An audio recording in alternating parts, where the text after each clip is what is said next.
गांधी आचार हैं विचार हैं, गांधी आचार हैं विचार हैं सदाचार हैं, गांधी आचार हैं विचार हैं सदाचार हैं, गांधी मानवता के सबसे सुंदर संस्कार हैं, सबसे सुंदर संस्कार हैं। नमस्कार, मैं ब्रिजलाला कुमार, हिंदू महाविद्यालय स्नातक प्रतिष्ठा प्रथम वर्ष का छात्र, आप सभी के समक्ष गांधी जो वीक में आयोजित इस कार्यक्रम में अपनी बात रखने जा रहा हूँ। सर्वप्रथम आप सभी को बिहार की पावन धरती और गांधी की गर्भ भूमि बोधिसत्व की भूमि बिहार से हार्दिक अभिनंदन करता हूँ। जब हम देखते हैं गांधी जी के संपूर्ण जीवन को, तो उनका जीवन अपने आप में एक संदेश है। उन्होंने स्वयं यह घोषणा की थी कि मेरा जीवन ही मेरा संदेश है। जब हम गांधी जी को एक विचार के रूप में देखते हैं, तो गांधी जी हमारे सामने कई प्रकार के उदाहरणों को समेटे हुए रहते हैं।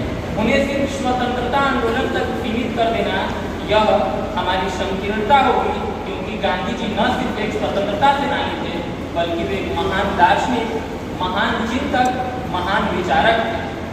मैं युगों युगों से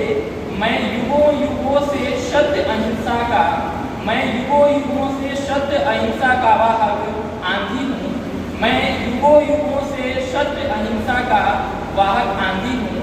हाँ, मैं मानवता के सच्चे प्रतिमूर्ति गांधी हूँ।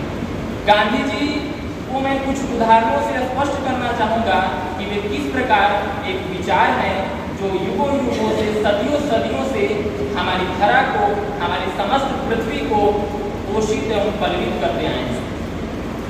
उनके बारे में प्रख्यात वैज्ञानिक अल्बर्ट आइंस्टीन ने कहा था कि आने वाली दुनिया बड़ी मुश्किल से विश्वास कर पाएंगी कि हाड़ मांस का बना ऐसा इंसान की कभी धरती पर उत्पन्न हुआ था। उन्होंने अपने संपूर्ण जीवन को उसी प्रकार जिया जिस प्रकार उन्होंने कहा था। सादा जीवन उच्च विचार, यही है मानवता का आधार, यही है बापू के जीवन का आधार। उन्होंने अपने जीवन में कई प्रकार के प्रयोग किए। सत्य के प्रयोग जो कि उनकी कृति है, उनके माध्यम से उन्होंने सभी उदाहरणों को स्पष्ट किया कि उन्होंने जीवन को किस प्रकार एक प्रयोग के खातिर किया। और जब हम आगे देखते हैं कुछ उदाहरणों के माध्यम से, मैं एक जिक्र करना चाहूँगा काशी हिंदू विश्वविद्यालय की। तो काशी हिंदू विश्वविद्यालय में उस समय उद्घाटन का समय था, तो कई गण्यमान्य लोग आए हुए थे। पंडित मदन मोहन मालवीय जी, श्रीमती एनी बेसेंट जी और कई प्रकार के देशी रियासत के लोग आए हुए थे। उन्होंने सभी लोगों ने विश्वविद्यालय के उद्घाटन समारोह में अपने जो कार्य है, दान है, उनकी पूरी प्रशंसा की। लेकिन महात्मा गांधी ने वहाँ दीनहीन जनता की बात को उठाया, जो कि लगभग उस समय में अप्रासंगिक था, क्योंकि विश्वविद्यालय का उद्घाटन का समय था। तो जाहिर सी बात है शिक्षकों की विश्वविद्यालय की महिमा का गुणगान किया जाए, लेकिन उन्होंने यह बात कहकर उन्होंने अपनी आने की घोषणा कर दी कि किस प्रकार हमारा जो जीवन है, हमारा एक विचार की माध्यम से। और मैं एक और उदाहरण देना चाहूँगा चंपारण सत्याग्रह। चंपारण सत्याग्रह में जो बिहार में तिलकटिया प्रथा थी, तो तिलकटिया प्रथा से सभी जो नीले किसान थे त्रस्त थे। तो वहाँ के किसान हैं, स्थानीय किसान राजकुमार शुक्ल, वो कई राष्ट्रीय नेताओं से मिलना चाहते थे और अपनी समस्या को दिखाना चाहते थे, लेकिन कई राष्ट्रीय नेताओं ने वहाँ जाने से इनकार कर दिया। वे तर्क दिए कि अभी बहुत बड़ी आंदोलन चल रही है, ये छोटे मोटे उदाहरणों को देखने का समय नहीं है। लेकिन फिर भी महात्मा गांधी को जब यह बात पता चली, तो उन्होंने स्वयं चंपारण गए, और न सिर्फ चंपारण गए बल्कि वहाँ से तिलकटिया प्रथा को भी समाप्त किया। और वहाँ पर उन्होंने न सिर्फ आज़ादी की लहर जगाई, बल्कि उनको एक भय से मुक्ति दिलाने का प्रयास किया। स्वच्छता, सादगी एवं कई प्रकार के विचार किए। और आजकल के युवाओं में गांधी विवेचन और गांधी के विचारों के प्रति संकीर्णता देखी जाती है। आजकल आपके भले ही हम इस आयोजन में गांधी के बारे में लंबे व्याख्यान देते हैं या अपनी बात करते हैं, लेकिन जैसे उनका नाम आता है वो दीनहीनता का प्रतीक होता है कि मजबूरी का नाम महात्मा गांधी, ये भी प्रचलित है।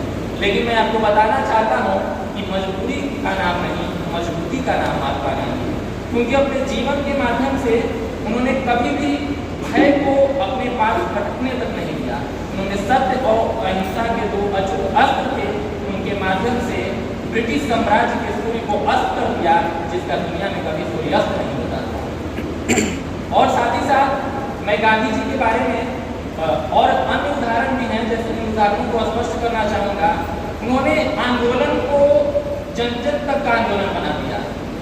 जब वे जोड़ने के लिए लोगों के वेशभूषा, लोगों के आम रहन सहन में उन्होंने दिखने का प्रयास किया और उनके माध्यम से उन्होंने इस प्रकार एक नई विचारना प्रस्तुत की, ताकि वे आम जनमानस में घुल मिल सकें और आम जनमानस की तरह रहें। मैं दिनकर की पंक्तियों को उद्धृत करना चाहूँगा कि अच्छे लगते मार्क्स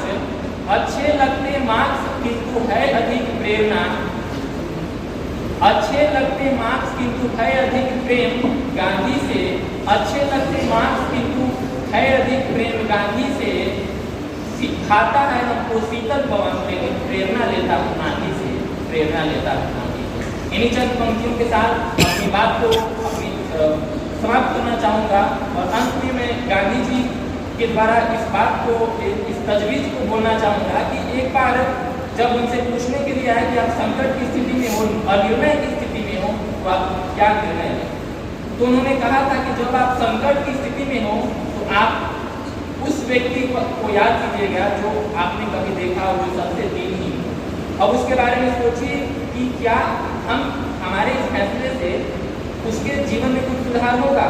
अगर आपका जवाब सकारात्मक मिलता है तो निश्चित ही मुझे उस कार्य को कीजिए, निर्णय कीजिए। धन्यवाद। जय हिंद, जय भारत, जय चंपारण, जय माता।